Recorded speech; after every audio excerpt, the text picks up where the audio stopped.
Shalom, everybody. Rabbi Edelstein here with this week's installment of Rabbi Ian 3, brought to you as always by MEOR DC. Find us on Facebook at MEOR DC or on our website, MEORDC.com, and learn about our programs, including the upcoming Maimonides Jewish Leaders Fellowship, which will be held in the fall semester at GW University. Well, it's still me, Rabbi E, same old Rabbi E, quote unquote, but in a new location tonight, thanks to my younger daughter, Miriam Edelstein. I thank her for setting us up and producing tonight's video in our living room. It's great to be here with you in the Edelstein living room. Parshas Re'eh, the Torah portion is called Re'eh this week in the book of Deuteronomy or Devarim. It's got many interesting topics, including tzedaka. There are different places in the Torah where the commandment, the mitzvah of tzedaka is discussed, but some of the main verses are in this week's Torah portion. We know what tzedaka is, giving money to our poor brethren, helping them out. Even Jewish people who are not so traditionally observant know about, and not just know about, but practice the mitzvah of tzedakah in a beautiful way. So we know about tzedakah, but let's learn something new about tzedakah. Let me read you the verses over here, a couple of them. It says, the Torah says, if there shall be a destitute person among you, any of your brethren in any of your cities, ... you shall not harden your heart or close your hand against your destitute brother. Rather, you shall open your hand to him. And the Torah continues on.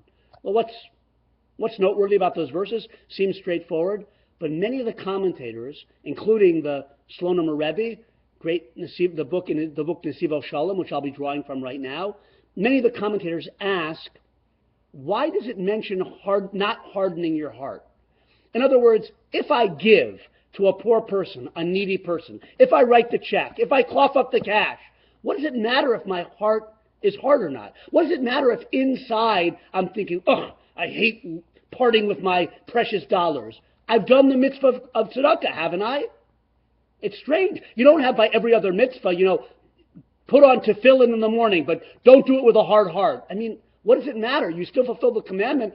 Maybe not the best way, for sure not the best way if your heart is hard or cold or distant, but you're doing the commandment. Whereas some of the commentaries discuss, maybe you're not even fulfilling the commandment of tzedakah if you do it with a hard heart or with an ugly face. It's a very strange thing. What does it matter? I mean, yes, it's not the best way to do a mitzvah. We should do it in a nice way, but some commentaries suggest the very essence of a mitzvah, part of it is how you do it, with joy, with a good heart. Why? So the Shlomo Rebbe says a beautiful thing. Because the root of the mitzvah of tzedakah is not just helping a poor person. It does that, and it does that beautifully. The root, the shoresh, the inner depth of the mitzvah of tzedakah is about emunah, faith. Emunah, a very important word. In other words, someone who gives with a hard heart, they do it because they think it's my money, and I don't want to part with my money. Really, the Torah is teaching us all the way in so many ways, it's not your money.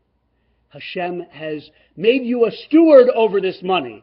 And therefore, when you give without a heart, when you give with a giving heart and an open heart and internally with a sense of joy, that shows that you believe that your money really belongs to Hashem. And He's telling you the best way to distribute it. And He lets you have plenty of it, most of it for your own needs. But a certain amount you should give to the poor. In other words, the whole essence of the mitzvah is about faith, that it's not your money. It really belongs to Hashem. An amazing insight. Have a wonderful Shabbos, and I hope to be back with you next week, maybe in the living room.